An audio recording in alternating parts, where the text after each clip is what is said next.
तो चलिए इस वीडियो में बात करते हैं रैशनलाइजेशन है क्या और इसे करने का पूरा प्रोसेस क्या होगा। लगे हाथ ये भी बात कर लेंगे कि रैशनलाइजिंग फैक्टर या फिर आरएफ क्या होते हैं। तो चलिए फिर वीडियो शुरू करते हैं। सबसे पहले एक एग्जांपल को लेते हैं। देखिए ये लिखा हुआ है 1/√2। अगर मैं आपसे ये पूछूं कि 1/√2 इसका मतलब क्या होता है या फिर ये किस नंबर को रिप्रेजेंट कर रहा है, तो ये बता पाना आपके लिए थोड़ा सा मुश्किल हो सकता है। ऑल्दो बता ही सकते हो बट थोड़ा सा ये मुश्किल होता है। बट इसमें मैं थोड़ा सा एक प्रोसेस कर देता हूं। देखो मैं आपके सामने ही करता हूं 1/√2। अच्छा थोड़ा मुश्किल क्यों होगा मैं ये भी बता दूंगा, घबराओ मत। मैं ऊपर नीचे √2 से मल्टीप्लाई कर देता हूं। ऐसा ऑलरेडी आपने जूनियर क्लासेस में कर रखा है, क्लास 7, 8 में ऐसा काफी कुछ किया है, इक्विवेलेंट फ्रैक्शन के नाम पे किया है। बट वहां आपने ये डिस्कशन सिर्फ रैशनल नंबर को लेकर के किया था और यहां बातें हो रही है इरैशनल नंबर्स की।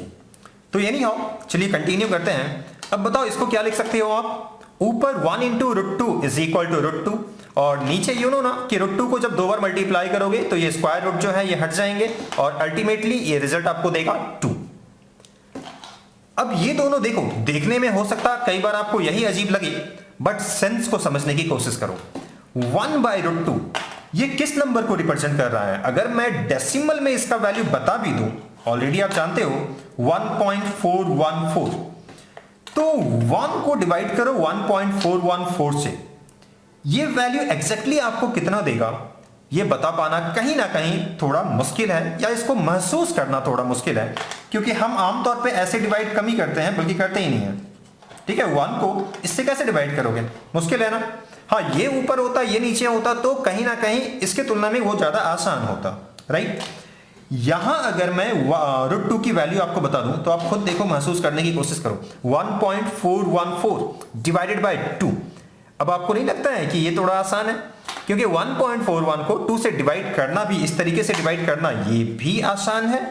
और इस चीज को अगर मैथमेटिकल अप्रोच आप रखते हो तो इसके तुलना में इस चीज को महसूस करना भी कहीं ना कहीं आसान है। थोड़ा सा कॉमन सेंस यूज करके देखो, ये क्या बता रहा है 1.414 को 2 भागों में डिवाइड करना, और ये क्या बता रहा है एक चीज को 1.414 पार्ट्स में डिवाइड करना, जो कहीं ना कहीं थोड़ा सा लेंथी है। अगर मैथमेटिकल अप्रोच आप रखते हो तो ये चीज आपको काफी आसानी से समझ में आ जाएगी। चलिए यहां तक तो ठीक था। अब बताते हैं रैशनलाइजेशन होता क्या है। रैशनलाइजेशन या फिर रैशनलाइज करना ये एक ऐसा प्रोसेस होता है जिसके तहत हम डिनोमिनेटर में अवेलेबल इरैशनल नंबर को रैशनल में कन्वर्ट कर देते हैं। और कन्वर्ट करने का वजह मिला जुला करके बस यही है कि ये हमें इसके तुलना में बेहतर सेंस देता है, राइट। तो फिर से एक बार बताना चाहूंगा रैशनलाइजेशन का मतलब क्या है।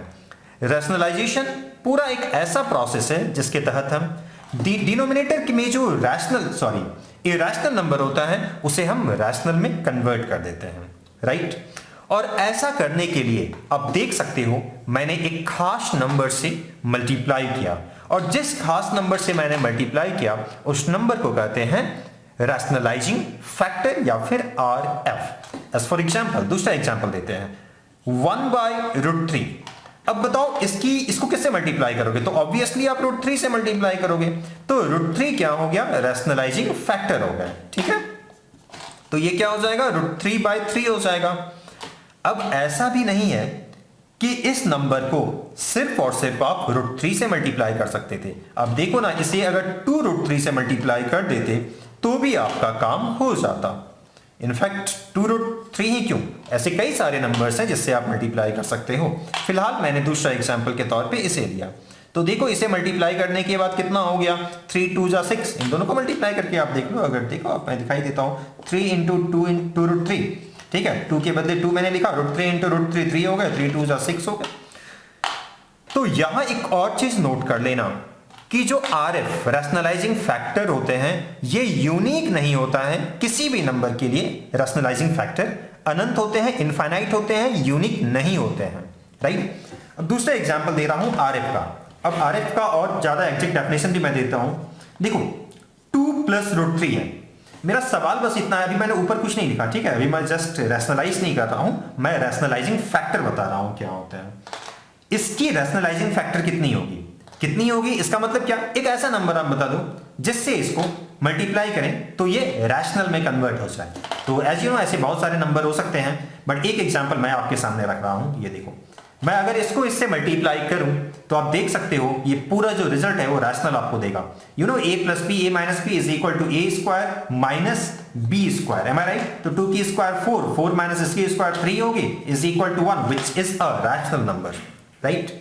तो आई होप कि आप ये समझ चुके हो कि रैशनलाइजेशन क्या होते हैं और रैशनलाइजिंग फैक्टर ये क्या है। तो चलिए कुछ क्वेश्चन बनाते हैं। एज पर एनसीईआरटी आपको ये एग्जाम्पल में क्वेश्चन मिलेगा और क्वेश्चन ये दिया हुआ है कि rationalise the denominator of this. इसकी जो डिनोमिनेटर है इसको आप रैशनल में आप कन्वर्ट कर दीजिए। रैशनलाइज का मतलब ऑब्वियसली यही होता है। तो अब आप क्या करोगे, इसके डिनोमिनेटर को एक ऐसे नंबर से मल्टीप्लाई करोगे सो दैट नीचे एटलीस्ट रैशनल हो जाए। तो क्या कर सकते हो आप, यू नो वेरी वेल, इसे आप मल्टीप्लाई करोगे 2 माइनस रूट 3 से, और नो डाउट ऊपर नीचे दोनों तरफ आपको ये मल्टीप्लाई करना होगा।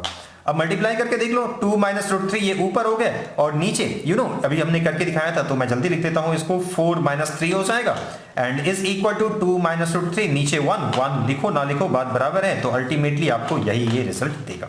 ठीक है, ये बात आई होप आपको समझ में आ गई होगी। तो ध्यान देना, फिर से मैं रिपीट कर दूं, जिससे आपने मल्टीप्लाई किया वो क्या होगा, ये होगा रैशनलाइजिंग फैक्टर, जिसे शॉर्ट में RF लिखा जाता है। और ये जो पूरा आपने काम किया इसको बोलते हैं आपने रैशनलाइज किया। किसको? डिनोमिनेटर को रैशनलाइज किया, और पूरा प्रोसेस कहलाएगा रैशनलाइजेशन। क्लियर? अब ये देखिए एनसीईआरटी का मैं नेक्स्ट एग्जांपल आपको बता रहा हूं। ऑब्वियसली यहां भी आपको रैशनलाइज ही करना है। अगर पूरी स्टेटमेंट की बात करें तो एज यूजुअल दिया हुआ है rationalise the denominator of this. ये जो आप देख रहे हो क्वांटिटी, इसके डिनोमिनेटर को आप रैशनलाइज करोगे। तो for this you know very well, इसके डिनोमिनेटर को आप मल्टीप्लाई करोगे एक ऐसे नंबर से सो दैट डिनोमिनेटर रैशनल में कन्वर्ट हो जाए। और देखो मैंने यहां मल्टीप्लाई किया 3 प्लस रूट 5 से। जनरली हम यही करते हैं, बट कुछ केस में अलग भी किया जाता है। बट फिलहाल देखो, अगर मैं इसके अपोजिट साइन से मल्टीप्लाई कर दूं, बस एक का अपोजिट लेना है, ठीक है? ये माइनस था तो प्लस कर दिए, और अगर ये प्लस होता तो माइनस कर देते। बाय द वे, इसको हम कॉन्जुगेट भी बोलते हैं। तो अगर किसी बुक में आप कॉन्जुगेट वर्ड पढ़ोगे तो उससे घबराना मत, कॉन्जुगेट का मतलब भी यही होता है।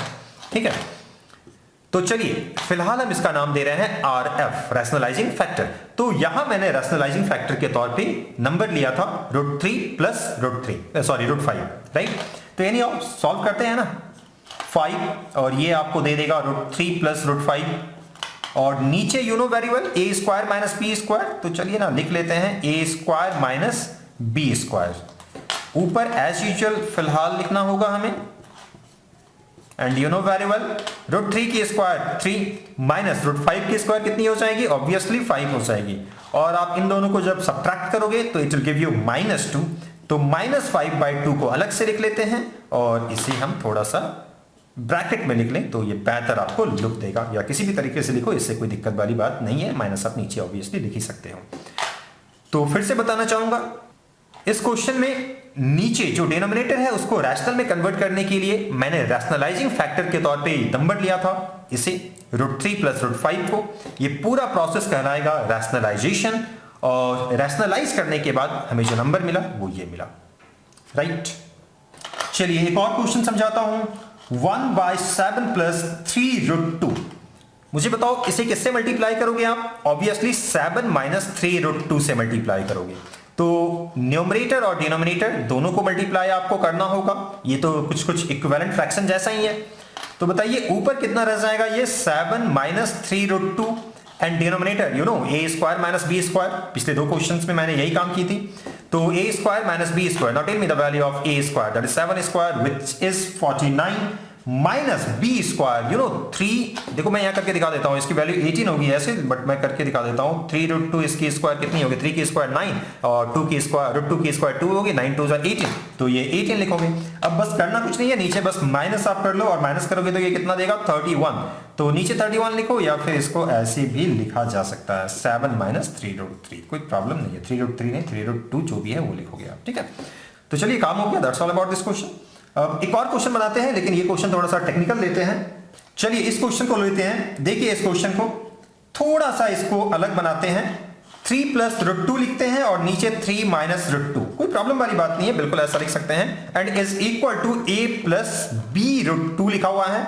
और यहां आपको सिर्फ रैशनलाइज नहीं करनी है, इनफैक्ट आपको a और b इन दोनों की वैल्यूज आपको फाइंड करनी है। a और b की जो वैल्यूज होंगे ये आपको फाइंड करनी है।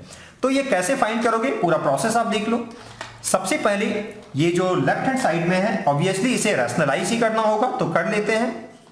इसके लिए आप मल्टीप्लाई किससे करना चाहोगे, कॉन्जुगेट से, दैट इज रैशनलाइजिंग फैक्टर। तो हम ऐसा करते हैं, इससे मल्टीप्लाई कर लेते हैं। जो डिनोमिनेटर होगा ना, उसकी जो साइन है उसको चेंज कर दोगे, दोनों के नहीं, एक के साइन को चेंज करोगे और ऊपर नीचे उससे मल्टीप्लाई कर लोगे। थोड़े से क्वेश्चंस आप बना लो, फिर आपको ये बात काफी आसानी से समझ में आ जाएगी। फिलहाल मैं इसको कॉपी डाउन करता हूं। उस तरफ देखो आप, ऊपर सेम चीज 2 बार है तो क्या हो जाएगा, अगर दो बार लिखा हुआ होता है तो होल स्क्वायर होता है ना। और नीचे आप देख सकते हो फिर से फॉर्मूला में सेट होगा ए स्क्वायर माइनस बी स्क्वायर में, तो ए स्क्वायर यहाँ 3 स्क्वायर होगा और बी स्क्वायर यानी कि रूट 2 होल स्क्वायर। इस तरफ वाली चीज को चलिए कॉपी डाउन कर लेते हैं और अब बताइए ये ब्रेक डाउन कर लेते हैं, ठीक है। A plus B whole square that is A square plus B square plus 2ab, आप देख लो ये होगा क्या। अब नीचे बताइए 3 स्क्वायर 9 माइनस रूट 2 का स्क्वायर, ये 2 ही देगा आपको, is equal to a plus B root 2, ठीक है। अब थोड़ा सा यहां केयरफुली आपको काम करना है। 9 और 2 ये 11 हो जाएगा, 11 प्लस 6 रूट 2 डिवाइड बाय बताइए कितना हो जाएगा, नीचे नेगेटिव 7 या 7, ऑब्वियसली ये पॉजिटिव 7 होगा, दैट इज 7 ओनली, ठीक है। अब बस आपको एक आखिरी काम करना है और फिर समझिए आपका काम हो गया। देखो आप क्या करोगे, इसको जो है ना इसके फॉर्म में आप लिखने की कोशिश करो। अब इसके फॉर्म में कैसे लिखोगे, ये बेहद आसान है। देखो मैंने लिखा 11/7, इस प्लस के बदले प्लस, और मैं लिखता हूं 6/7 रूट 2, बिल्कुल इसको ऐसा लिखा जा सकता है। और इसके बाद इधर वाले हिस्से को तो आप एज यूजुअल कॉपी डाउन कर दो, राइट। इतना करने के बाद इन दोनों को आप कंपेयर करो, कंपेयर 1 by 1 होता है, तो आप देखोगे ए के जैसा एक्ट कर रहा है 11/7, so you can write on comparing this statement you can write a as 11/7 while b की जो वैल्यू होगी वो होगी 6/7, राइट। तो इस तरीके से आपने a और b दोनों की वैल्यू को फाइंड किया। सो बस इतना ही था इस क्वेश्चन के लिए। अब चलिए एक और क्वेश्चन बनाते हैं। अब देखिए इस क्वेश्चन को 2 minus root 5 divided by 2 plus root 5 is equal to a root 5 plus b। As usual आपको a और b की वैल्यू फाइंड करनी है, तो इसको ऐसे किया जा सकता है। अगेन इसको आप रैशनलाइज कर लो, और रैशनलाइज करने के लिए इसके डिनोमिनेटर को रैशनलाइजिंग फैक्टर से मल्टीप्लाई करना होगा। तो रैशनलाइजिंग फैक्टर क्या होता है, ये बात अब तक तो आप समझ चुके होंगे। जो ये नीचे वाला होता है और उसके ये साइन को चेंज कर दोगे, प्लस है तो माइनस माइनस होगा, ये तो प्लस कर दोगे, और इस तरफ वाले हिस्से को तो आपको एज यूजुअल कॉपी डाउन कर लेना है, राइट। नाउ ऊपर देखो तो सेम ही चीज 2 बार है, तो क्या हो जाएगा a माइनस बी का होल स्क्वायर ना, और a माइनस बी का होल स्क्वायर का फॉर्मूला क्या होता है, चलिए मैं एक बार लिख ही देता हूं। ये आपने लिखा और नीचे बताइए क्या हो जाएगा, a square minus B square, am I right, is equal to a root 5 plus b, कोई प्रॉब्लम नहीं है। अब यहां ध्यान से देखो, a minus B whole square के फॉर्मूला में ये सेट है, तो इसका फॉर्मूला क्या होता है, a square that is 4 plus b square that is 5, root 5 की स्क्वायर 5 होती है, ये मैंने बार बार बताया है आपको, माइनस 2ab, तो ये हो जाएगा 4 रूट 5, 2ab तो ये हो जाएगा 4 रूट 5, होल डिवाइडेड बाई 2 की स्क्वायर 4, ये माइनस 5 हो जाएगा, is equal to a root 5 plus b। थोड़ा ध्यान से देखते जाइएगा, बताइए ऊपर कितना हो जाएगा, 9 माइनस 4 रूट 5, और नीचे इस बार हो जाएगा -1, ठीक है।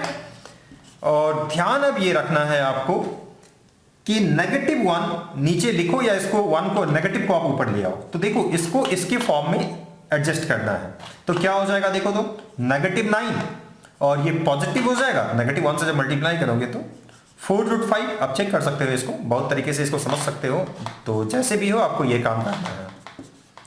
आफ्टर दैट क्या करना है, आप इस चीज को समझो, इन दोनों को कंपेयर करना होगा। आप अभी भी कंपेयर कर सकते हो, बट मैं थोड़ा सा ज्यादा इजी फॉर्म में इसको कन्वर्ट कर देता हूं। एज आई टोल्ड यू, अभी भी आप कंपेयर कर सकते हो, या फिर मैं थोड़ा सा और इसको कॉम्पैक्ट फॉर्म में कन्वर्ट कर देता हूं। देखो 4√5 plus -9 is equal to a√5 plus b। Now अब कंपेयर करके देखो, तो ये जो आप देख रहे हो a किसके जैसा एक्ट कर रहा है? 4 के जैसा ना। तो a की वैल्यू इनफैक्ट कितनी होगी? 4 होगी। और b की वैल्यू कितनी होगी? ये होगी -9। बट यहां ध्यान देने वाली बात यह है, कुछ बच्चे यहां कंपेयर कर लेते हैं और गलती से वो b की वैल्यू को 9 लिख बैठते हैं, जो सरासर गलत है। आप ऐसा मत करना। तो एनी हाउ b की वैल्यू कितनी होगी? 9 होगी। तो चलिए, आई होप कि आपको ये समझ में आ गया होगा कि रैशनलाइज कैसे करते हैं और रैशनलाइजिंग फैक्टर आखिर होते क्या है। तो चलिए, इस वीडियो के लिए इतना ही। मिलते हैं किसी और वीडियो में। Thank you.